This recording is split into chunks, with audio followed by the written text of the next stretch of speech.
چی مصیبت کلانی هست که زنها امروز چی دواها دارند. یک زن دیگر پیش یک مرد آمد در همین زمان ما و شما و گفت برای من چنان یک نسخه تمار می نویسی که شوهر من به زن دوم میل نکنه، زن دوم نگیرد. این ملا میگوید من از او پرسان کردم که شوهرت دستش میرسد به دولت است؟ باید گفت بله دستش میرسد به دولت است، هیچ کمبودی ندارم، فقط رشک دارم که شوهرم زن دوم نگیرد، نمیخواهم.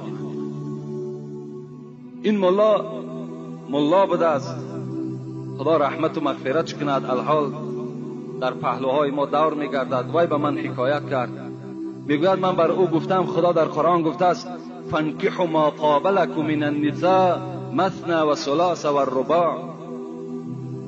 خواهر عزیز گفته است اولا من این گونه نسخه تمار ندارم که شوهر تو را از زن دوم گرفتن من کنم.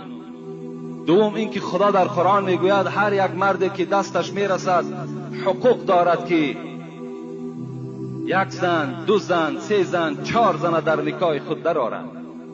این فرمان خداست. اگر چنده که امروز این فرمان خداوند خلاف قانون زمان ما و شماست، لیکن آن خدایی که این قانونگرها را خودش آفریده است همون ذات فرمان میدهد هر مرد حقوق دارد 2 زن، 3 زن، 4 زن گیرد. فَإِنْ خِفْتُمْ أَلَّا تَعْدِلُوا فَوَاحِدَةً. لیکن مرد دوم زن میتواند، سیوم زن میتواند، 4م زن میتواند. خدا در دوام این آیت میگوید که اگر عدالت داشته باشد، با زن معامله خوب داشته باشد، فقط برای 1 ماه و 2 ماه و برای زیبا بودن او و دیگر شرط های او و استفاده نکند. زیرا پیغمبر خدا میگوید اذا كانت عند الرجل امرأتان فلم يعدل بينهما جاء يوم القيامة وشقه الساقي.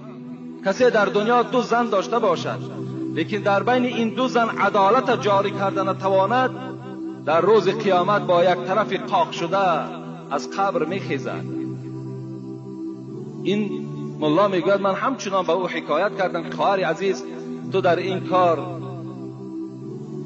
ضدیتی نشان نده، مبارزه نبر، زیرا که شاید مبارزه بری یعنی در این معامله شاید که تو را این شوهر طلاق دهد، حیاتی تو خیلی حیاتی ناآرام شود. برای همین برای او بگذار که وای زن دوم هم گیرد. مادام تو را همه شرایط که تأمین کرده باشد چه جای رشک است؟ وقتی که تو رشک میکنی این معنای او را دارد که تو خلاف گفته خدای خود عمل میکنی.